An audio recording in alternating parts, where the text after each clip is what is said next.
南的，越南越南小锅，越南越南小锅，过Trung Quốc过Trung Quốc truy nán truy oán chỉ bạn đi chơi. Đang mặc quần áo bình lao động này đi ăn thì càng Trung Quốc nó càng quý, vì Trung Quốc nó quý người lao động, nó rất quý những người lao động.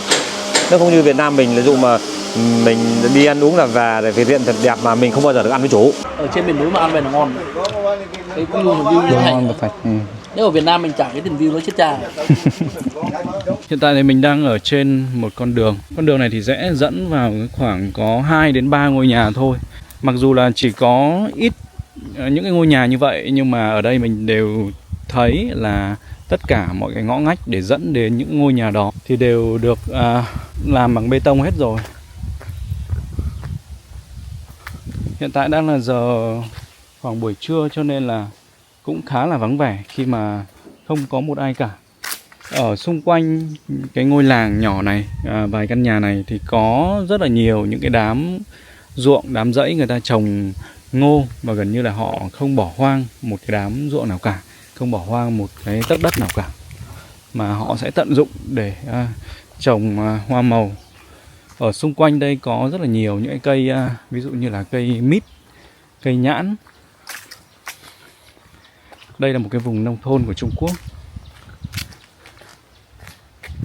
Dưới này người ta còn đang phơi sắn này. Rất là giống những cái vùng cao của Việt Nam. Cái khu vực này.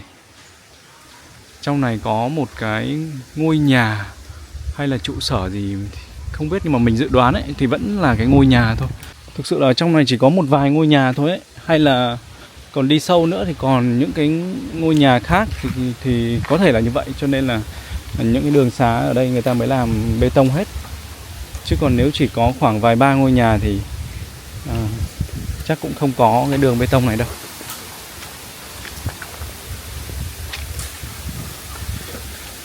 Những cái con đường ở nông thôn Trung Quốc này ấy, hai bên có rất là nhiều cây tre, có rất là nhiều cây tre, và chính vì thế là sẽ rất là mát mẻ vào những cái ngày gần mùa hè như hiện tại.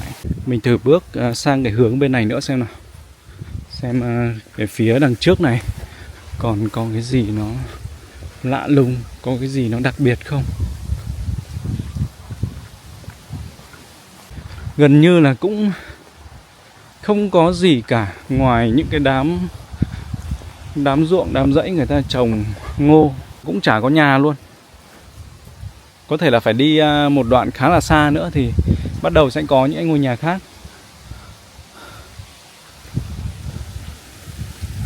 Mình quay lại. Wow, đây có một cái cây mà mình đang tưởng tượng là những cái ngày hè ấy, leo lên cây này ngồi rất là mát đây.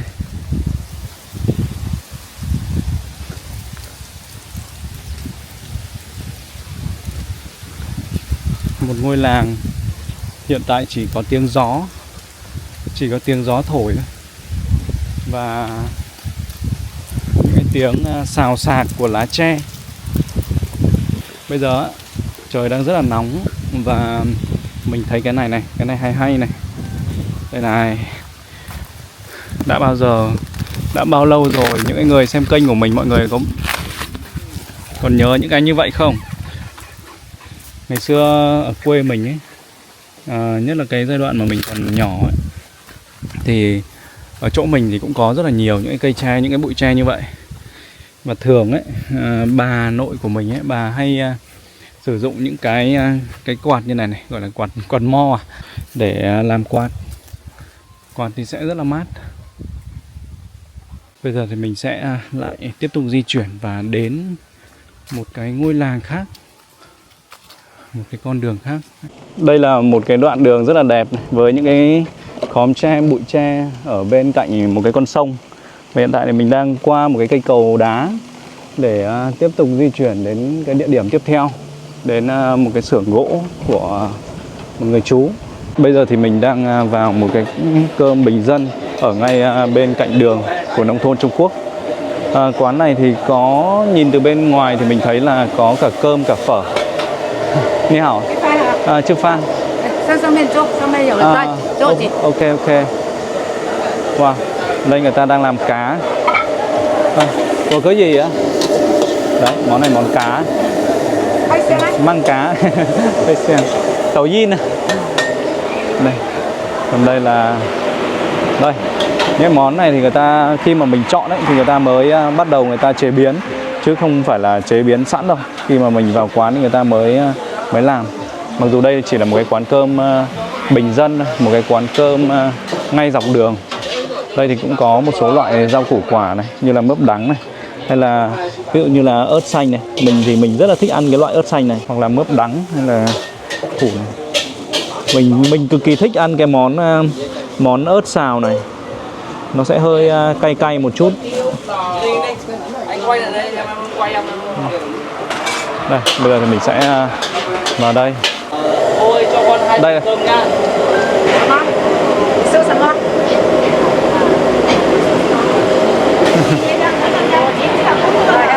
Và này là bạn Khang, và bạn ấy đang thử sử dụng cái máy này. Đây là cái máy phiên dịch. Niềng phần à? Ăn 2 phần à? Niềng phát à? Niềng phân à? À không phải, 1 phần nhưng mà chắc là gọi riêng. Cho tôi phần. Xin khoai trai. Cho tôi 1 món rau, 1 món thịt đây. Gọi ớt đi. Cho ớt, để anh gọi cho.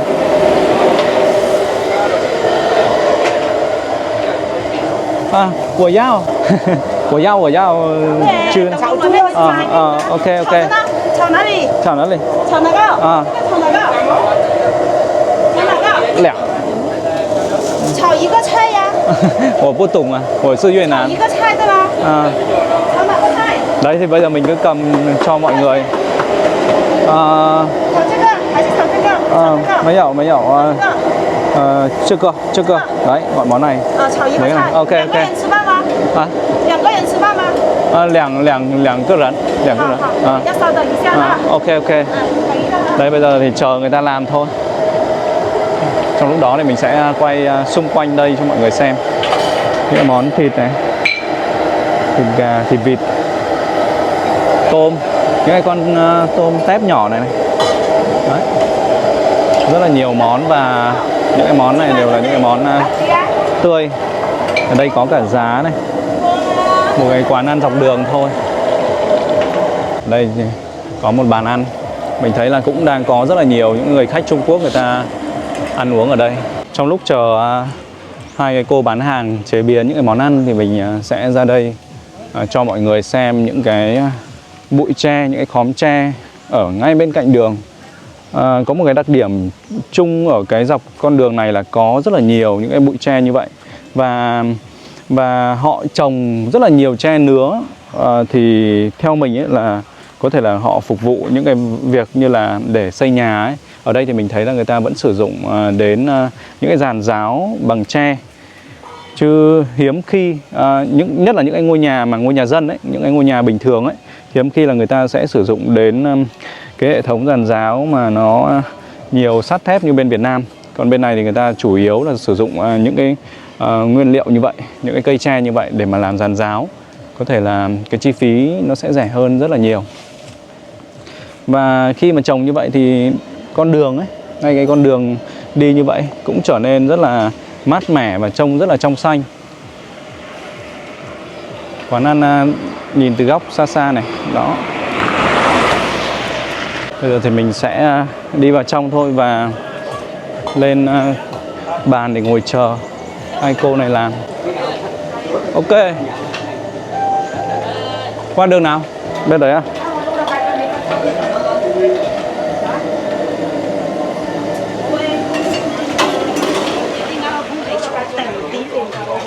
Đây, mọi người ở bên này cũng đang chờ. Những cái bàn ăn ở bên ngoài trời, tuy nhiên là có cây cối ở bên trên cho nên là cũng rất là mát. Có khi là bây giờ mình sẽ gọi thêm rau mới được. Nãy nghĩ gọi mỗi quả ớt thì nó ít quá. Đây ở bên Trung này có một cái rất là hay, đó là người ta sử dụng những cái bát đũa như vậy, chứ không dùng bát đũa giống như bên Việt Nam của chúng ta. Và cứ khi đến những cái cửa hàng ăn ấy thì chúng ta sẽ tự lấy những cái hộp này để đi đựng cơm. Đấy, lát nữa thì mình sẽ phải xuống bên dưới lấy cơm. Và Tại vì ở đây là ở bên trên, cơm thì lại ở bên dưới, cho nên là lát nữa thì mình sẽ phải xuống khu vực phía dưới để tự lấy cơm, đong vào từng bát như vậy. Ăn xong thì vứt luôn đấy, kiểu thế. Chứ họ lại không dùng những cái bát kia để đỡ phải rửa bát. Mình còn nhìn thấy một cái, tự dưng là mình nhìn thấy cái lọ tương ớt Chinsu này. À đâu, nhầm tương ớt Vifong này. Đấy. Chứng tỏ là bên này có nhiều người cũng thích ăn loại tương ớt này.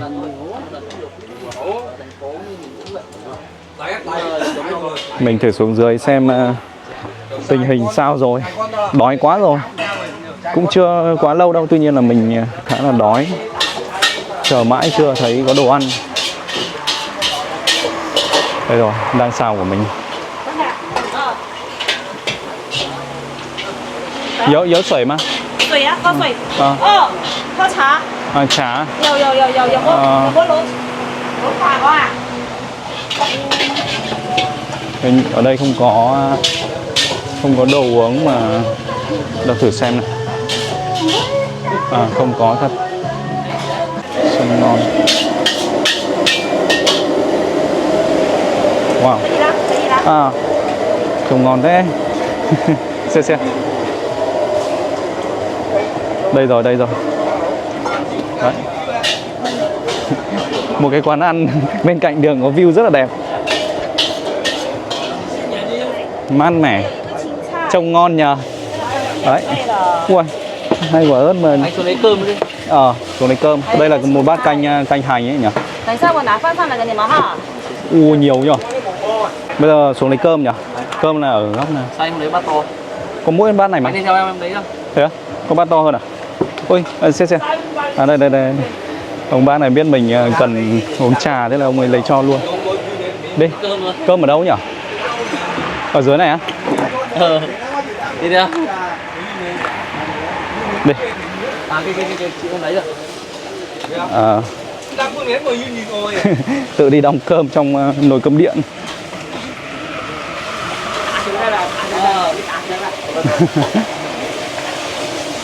Đây chị lấy cho mình. Chỉ có bát này thôi. Có đèn đâu à?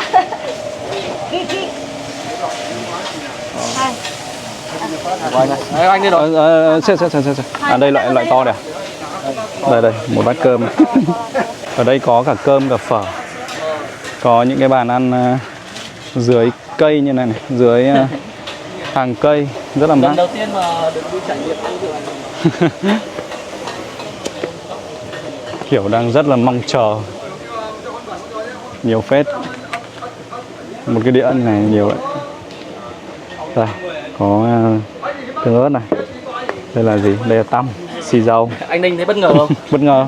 Đang rất là bất ngờ đây. Hôm nay thì có 3 món tất cả. Thì mình gọi cái tim cật này với cả cái ớt xanh.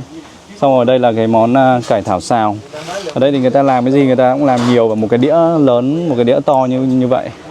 Còn canh này là mặc dù không gọi đâu nhưng mà người ta tự làm cho mình ấy. Đấy. Bây giờ thì bọn mình sẽ bắt đầu ăn trưa. Mời mọi người ăn cùng hai anh em. Nhưng mà cái này là có cốc ấy nhỉ? Cái trà này.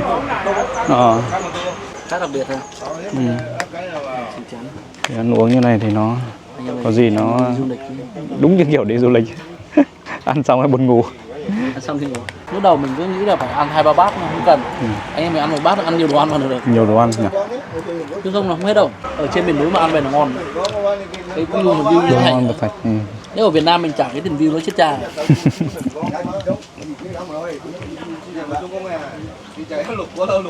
Một cái quán ăn nằm trên lưng chừng đồi. Bây giờ thì mình tính tiền thôi, cái suất ăn của mình. Chị ơi, được chưa? 55. 55. Cái liền trang 我去啊 55 đồng. 你是越南的？越南越南小锅。越南越南小锅。过中国过中国去南去玩đi chơi Trung Quốc. 等你45。好。 45 ok, 谢谢。 过来又过来。 谢谢. 55 đồng thì tương đương với khoảng chị 55 đồng. Chị nói được tiếng Việt nhiều không? 我会数字而已。 Một tí à? 55 đồng là khoảng một đồng là 3.500 thì nó phải khoảng tầm 170 180. Hôm nay mình gọi cũng 3 suất ăn như vậy là cũng nhiều mà, cũng hơi nhiều. Bây giờ thì mình sẽ di chuyển đến một cái địa điểm khác. Mời mọi người đi theo mình. Mình đang trên cái đoạn đường để vào cái khu vực bên trong xưởng gỗ rồi. Vẫn chưa biết là cái xưởng nào trong những cái xưởng gần đây, nhưng mà đến đây thì đã nghe được khá là nhiều những cái tiếng máy cưa, máy cắt. Vậy nên là mình dự đoán là chú thì cũng sẽ ở trong trong những cái xưởng này. Đây này, cái xưởng đầu tiên mà mình nhìn thấy này, một cái xưởng rất là rộng, nhiều ô tô dừng chờ ở đây. Ô tô bên này thì rất là rẻ thôi so với cái việc là mua ô tô ở Việt Nam, bởi vì ở đây thì họ sản xuất được nhiều và cái chi phí rồi thì cái thuế các thứ thì nó không bị nhiều như Việt Nam, cho nên là cái việc sử dụng ô tô ở Trung Quốc thì nó cũng bình thường thôi. Đây, đây rồi, mình đã thấy từ xa xa có ông chú vẫy tay rồi, nhưng mà có thể là mọi người sẽ không nhìn thấy đâu. Vậy thì bây giờ mình sẽ cùng các bạn nhé xuống dưới này và chúng ta sẽ tìm hiểu cái cuộc sống của người Việt khi làm việc tại Trung Quốc như thế nào. Tìm hiểu xem là cuộc sống của họ có vất vả quá hay không, và những cái liên quan đến thu nhập, đến cái chi phí cho cái việc là sinh sống tại đây sẽ như thế nào. Thì mời mọi người sẽ đi theo mình. Sau khi di chuyển một cái quãng đường cũng khá là dài thì mình đã đến một cái xưởng gỗ có rất là nhiều những người Việt Nam hiện tại thì đang làm việc ở đây. Biết hảo. Đây này, ở đây thì mình thấy là mọi người đang làm những cái bàn, cái ghế. Biết hảo. Hơi ồn ào một chút. Wow. Biết hảo. Đây, hay quá. Ông chú thì đang đợi mình ở phía bên trong nên là mình sẽ vào đây trước đã.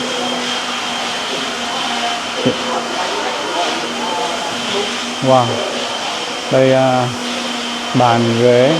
Chú là chú tên gì nhỉ? Chú tên là Đức. Chú Đức à? Thế là chú sống luôn ở bên này rồi hay là sống luôn bên đây. Sống luôn bên đây. Ở đây để là thuê nhà trọ. Thuê nhà trọ ở bên này. Thuê có đắt không chú? Bên này thuê ở đây là vào 350 một phòng. 350 một phòng, nhưng mà chắc cũng khá là rộng nhỉ? 350. Chung cư. Vâng. Thuê chung cư ạ? Thuê ngoài Đông Hưng vậy, ngoài ấy.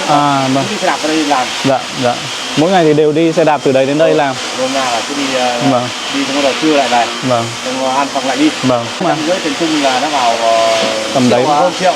Ui, có hơn triệu một vòng á? Hơn triệu đấy. Đây nhỉ? Chung cư nhá. Lại còn chung cư. Ở Việt Nam chung cư có khoảng 8 triệu. Đúng rồi, chung cư Việt Nam thì có phòng ăn này, phòng ngủ đàng hoàng, cứ thuê 2 phòng vào 500 nghìn. Vâng. 570 triệu, 1/10 Việt Nam. Vâng. Ôi thế cái phòng đấy khoảng bao nhiêu mét vuông chú? Cái phòng của chú rộng lắm. Cái phòng nói chung là nó làm đúng như một cái nhà ống của mình ấy. Vâng. Nhưng nó gọi là nhà ống tầm nó rộng hơn nhà ống một tí, tầm 6 mét. Vâng. Thế nhưng mà nhà ống mà 10 mét thì nó ngăn gần đôi, được 5 mét, 56 mét. Vâng. Đấy. Ôi thế thì chúng ta thuê phòng các thứ rẻ nhỉ? Thuê phòng rẻ. Còn mọi người chú thấy cuộc sống bên này như nào chú? Nói chung là bên đây dễ làm ăn hơn mình. Dễ làm ăn hơn. Dễ làm ăn hơn nhiều. Vâng. Thì là nói chung đi nước nào cũng thế thôi. Dạ. Ở nhà mà đi chơi đi đòi thì đi sang đây đi chơi cũng không có tiền đâu. Vâng. Còn sang đây nếu mà chịu khó làm như kiểu mình ở quê ấy, vâng, thì là lắm tiền hơn. Vâng. Nên là nó cũng được, như ở nhà tầm 10 triệu đây thì được 16 17 triệu. Vâng. Này thế. Thì vâng, tức là mỗi tháng ở đây thì mình làm, chú là làm tính theo thời gian là cũng là tiếng hả chú? Chú theo sản phẩm. Theo sản phẩm. Nó khoán, coi như là nó khoán cho mình luôn đấy. Vâng. Nó khoán cho mình luôn. Xong rồi mỗi tháng là trung bình được khoảng bao nhiêu tiền chú? Nói chung chú làm ở đây thì nó được 7.000. 7.000 tầm 22 23 triệu. Ui thế là cao ấy chứ. Vâng. Đấy là làm đấy là nó nhiều việc. Dạ. Còn nếu mà ít việc thì được 6.000 5.000 thôi. Vâng. Thế là cũng nhiều việc thì được 7.000. Vâng. Trung bình nó cứ tầm 6-7.000 chú nhỉ? Trung bình 6-7.000. Còn Vâng. tháng Tết thì hơn. Dạ. Tháng Tết thì nó bắt mình tăng ca thì mình làm được hơn. Vâng. Giống mỏng bên đây nhiều mà. Vâng. Việt Nam mình cũng sang đây rất đông. Thế ạ? Cũng những người sang làm việc giống chú à? Vâng. Giống chú như làm ở trường khác. Dạ. Chú thì dắt gia đình bên này hết rồi chú nhỉ? Chú mang cả vợ sang đây mà. Hai vợ chồng. Con cái thì ở nhà. Vâng. Ở bên kia là chú là quê ở đâu? Chú quê Nam Định. Nam Định. Ôi nếu mà tại sao người ta đặt xa đấy nhỉ? Từ đây mà đi Quảng Châu. Chú là chú Quảng Châu hết. Chú người Quảng Châu hết. Mang đi Quảng Châu. Lại mang đi Quảng Châu. Người ở Trung Quốc đây người ta nhận cái xưởng Thế nhưng mà người Quảng Châu người ta gửi cho bọn này làm. Vâng. Bọn này làm đấy, bọn chủ ở đây này thuê bọn chú làm. Bọn nó cũng chỉ gọi là ăn lương ăn đấy thôi. Vâng, vâng. Chứ không phải là bán hàng. Ăn Bán theo... hàng mới là bọn Quảng Châu mới là người bán hàng. Mình là xưởng mà sản xuất. Nói chung xưởng ở đây là đa số của người Quảng Châu hết. Vâng, vâng. Không phải người ở đây đâu. Dạ. Vì thằng Trung Quốc là đồ gỗ đẳng cấp nhất rồi. Không có thằng nào đồ gỗ bằng thằng Trung Quốc. Nó cứ đặt hàng này của bên Việt Nam mình mang sang. Vâng. Đặt bên Bắc Ninh. Trong Bắc Ninh lại chuyển sang đây. Dạ. Có nghĩa là lấy gỗ ở bên Bắc Ninh mình. Lấy gỗ ở bên Bắc Ninh, làm bên Bắc Ninh xong chuyển sang đây. Mình bên này là chủ Trung Quốc thì là chủ Trung Quốc, đúng rồi. Có phân biệt đối xử giữa người nhân viên Việt Nam với nhân viên không, Trung Quốc. nó coi bình đẳng nhau, như nhau luôn. Mà làm tốt nó còn quý hơn. Làm tốt là còn quý hơn. Còn nói chung là Việt Nam với mình Trung Quốc là làm ngang nhau. Đấy, như là nó quý ngang nhau, nó không phân biệt. Cái năng suất lao động là giống nhau thôi. Giống nhau. Nhưng mà ở đây làm người ta có hay bỏ ngang cái thứ không? Không. Làm bằng xong rồi thôi. Luôn nay thế làm bằng xong để chủ nó ra tiền. Ngoài cái việc là hàng tháng thì có cái lương đấy này thì có thưởng không? Không, nó không thưởng. Trung Quốc này không thưởng, không thưởng tiếc gì hết. Làm mình làm được bao nhiêu thì ăn bấy nhiêu. Vì người Trung Quốc người ta nhận lại của người ta, chứ không phải là của người ta. Đấy. Chủ là chủ của Quảng Châu chứ không phải chủ Quảng Đông này. Quảng Châu, trong Quảng Châu đấy. Trong xa luôn đấy. Xa lắm, Quảng Châu từ đây đi là xa. Thế còn cái việc những cái người nghỉ ấy, thì là có một vấn đề gì không? Ví dụ người ta đang làm mà người ta nghỉ ấy, thì là không lương cái thứ thì... vẫn thế. Mình làm theo khoán rồi mà. Làm được bao nhiêu mình nghỉ, mình bảo các bạn đang về quê mấy hôm nó vẫn đồng ý mà. Vẫn cho về, vẫn cho ứng tiền để về. Còn đến tháng là cứ đến lấy tiền. Nếu không làm nữa đến tháng vẫn đến nó trả tiền đàng hoàng. Tháng là cứ vẫn cứ đến lĩnh lương đàng hoàng. Đúng rồi. Đúng. Người ta cũng không phải là phân biệt đối xử gì giữa người Việt Nam và người Trung Quốc đâu. Không, người ta đúng rồi, người ta bình đẳng. Bình đẳng với nhau. Và đi kể cả đi ăn uống vậy, nó không cần phải bảo là về viện để đi ăn uống. Đang mặc quần áo mình lao động này đi ăn thì Trung Quốc nó càng quý. Vì Trung Quốc nó quý người lao động. Nó rất quý những người lao động. Nó không như Việt Nam mình, ví dụ mà mình đi ăn uống là về để viện thật đẹp mà mình không bao giờ được ăn với chủ. Như đây Trung Quốc là chủ với tớ như nhau. Ngồi với nhau ăn nói chuyện bình đẳng. Đấy. Còn lúc làm là phải là chủ mà tớ là tớ, chứ không nêu ngao được. Nôm na bọn Trung Quốc là như vậy. Còn ăn uống là nó bình đẳng như nhau. Càng quần áo lao động thì nó càng quý, thì nó quý những người lao động. Sống ở đây là được bao nhiêu năm rồi? Chú sống có phải được 4 năm rồi. Thì là cũng là 4 năm mình làm luôn ở đây. Không, chú là mới làm được 1 năm ở đây. Còn là những 3 năm trước chú làm ở xưởng khác. Thế làm được 3 năm thì Covid đấy. Cô làm được nôm na làm được hơn 1 năm thì là Covid. Thế Covid về trong người Trung Quốc người ta cho sang lại sang. Rồi, thế bây giờ cháu xin phép cháu quay linh tinh đây nhé. Cháu đi. Vâng. Cháu quay đi. Khu vực ở trong xưởng thì quá là ồn cho nên là cái việc phỏng vấn của mình nó bị gián đoạn. Theo như lời chú Đức kể là ở bên này thì chú thuê một căn phòng chung cư với cái chiều rộng là nó rất là rộng so với bên Việt Nam. Tuy nhiên là hàng tháng ấy, thì cái phòng chung cư đó chỉ trả cái chi phí ấy, nó chỉ khoảng hơn 350 đồng, khoảng 350 tệ. Thì nó chỉ hơn 1 triệu thôi, hơn 1 triệu tiền Việt Nam thôi. Lý do là ở bên này chi phí thuê phòng các thứ nó rẻ là bởi vì là có rất là nhiều những căn chung cư mà người ta xây dựng lên và gần như là không bán được, hoặc là cái số lượng dân cư có nhu cầu thuê ấy, nó cũng rất là thấp. Vậy nên là khi mà mình đi đường ấy, mình nhìn rất là nhiều, mặc dù có rất là nhiều những cái tòa chung cư, thế nhưng mà cái lượng lấp đầy phòng ấy, khi mà mình nhìn từ dưới lên ấy, là mình biết là gần như là chỉ được khoảng 1/2 hoặc là 3/4 cả cái căn chung cư đấy, cả cái tòa chung cư đấy thì đã là gọi là đã tốt lắm rồi. Chứ còn mình thấy rất là nhiều những cái nơi người ta bỏ hoang. Và cả cái khu vực này cả một cái khu vực này, đây mình sẽ quay một vòng tròn cho mọi người xem. Tất cả ở đây đều là những cái xưởng gỗ, và những cái người chủ của những cái xưởng gỗ này đều là người Quảng Châu đến đây và thuê những cái người nhân công ở cái khu vực này để chế tác về những cái đồ sản phẩm giống như là bàn ghế hay là những cái sản phẩm khác liên quan đến đồ gỗ. Và sau đó thì những cái hàng này sẽ được đem đi bán tại Quảng Châu, Trung Quốc, hoặc là xa hơn nữa là đi Bắc Kinh. Còn có nhiều nơi thì người ta còn xuất khẩu sang cả các nước khác. Và cái nguồn nguyên liệu gỗ này thì là được nhập từ Bắc Ninh của Việt Nam. Đây này, đây là một cái xưởng khác. Trong này mình thấy rất là nhiều những cái bàn, cái ghế. Đấy. Cái hàng này là hàng chất lượng đấy chứ. Đây này. Đó. Mình cũng muốn vào trong để phỏng vấn nhiều người hơn. Tuy nhiên là ở bên trong nó ồn quá. Tiếng máy cắt, tiếng máy móc ấy, nó ồn quá. Và tiền lương hàng tháng nhé, theo như chú nói là cái này thì sẽ không trả theo giờ, trả theo tháng gì cả, mà trả theo cái lượng hàng hóa, trả theo cái lượng thành phẩm. Và nói chung ấy, trung bình ấy, nó sẽ khoảng được từ 6 đến 7 nghìn, 6 đến 7 nghìn tiền chung, 6 đến 7 nghìn tệ, nó tương đương khoảng 21-22 triệu. Có những tháng thì sẽ được nhiều hơn. Và cái việc chi tiêu ở bên này thì cũng rẻ, bởi vì mình có thời gian mình đi lại rất là nhiều ở những cái khu vực này rồi. Và mình biết là cái việc chi tiêu cho cái việc ăn uống ở bên này nó cũng rẻ, nó cũng như bên Việt Nam mình, nó cũng như những cái vùng quê ở Việt Nam thôi, không phải là quá đắt đỏ hay là gì đâu.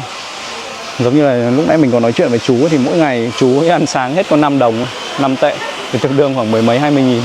Đấy, cả ngày ấy, cả ngày tiêu chỉ khoảng 100 đến 200. Trong khi cái tiền thu nhập hàng tháng ấy, thì sẽ khoảng tóm lại là khoảng 20 triệu. Những cái hàng ở bên trong sau khi mà xong thành phẩm ấy thì sẽ lấy ra đây và cho hai cái người này người ta lau để cho nó sạch sẽ, bụi này. Trông rất là đẹp và chắc chắn đấy. Tẩu yin. Tẩu yin là TikTok. Bên Trung người ta gọi cái TikTok ấy là tẩu yin. Rồi mình bảo là mình làm tẩu yin. Đấy, sau khi làm xong thì sẽ lấy ra đây lau một lần nữa. Và sau đó thì có thể là đây là cái, không biết là công đoạn cuối cùng chưa, nhưng mà mình nghĩ là công đoạn cuối cùng rồi, bởi vì mình thấy nó cũng chả còn gì để mà làm nữa rồi. Vừa rồi thì mình đã đến xưởng mộc của bên Trung Quốc. Xưởng mộc này là do người Trung Quốc làm chủ, người Quảng Châu. Và ở đây thì có chú Đức và một vài người nữa làm việc tại xưởng mộc này. Thì đây đều là những người Việt Nam. Và xung quanh cái ngôi xưởng đó thì còn có những cái ngôi xưởng khác cũng làm về đồ gỗ, ví dụ như là bàn hay là ghế, và xuất khẩu đi những cái tỉnh thành khác của Trung Quốc. Qua đó thì mình cũng nhận thấy rằng là cái cuộc sống của chú Đức, theo như lời kể của chú Đức ấy, những người Việt Nam bên này thì cũng sẽ không bị phân biệt đối xử đâu. Và những người Trung Quốc ấy, những người chủ ấy, thì họ cũng rất là quý những người làm việc, những người lao động chăm chỉ thì họ rất là quý, và sẽ không có một cái sự phân biệt nào giữa người Việt Nam và người Trung Quốc cả. Thì đây cũng là một cái điều mà mình cảm thấy rất là vui cho những cái con người đó khi mà họ xa quê hương và họ làm việc tại một cái đất nước, một cái quốc gia khác. Hy vọng rằng là dù anh chị, dù cô chú đang làm việc tại bất kể một cái quốc gia nào thì mọi người cũng đều có một cái cuộc sống nó ổn định và nó phát triển. Thì hy vọng rằng là mọi người sẽ tiếp tục hành với mình trong những cái hành trình tiếp theo đến những cái vùng đất mới, gặp gỡ những cái con người mới. Xin chào và hẹn gặp lại.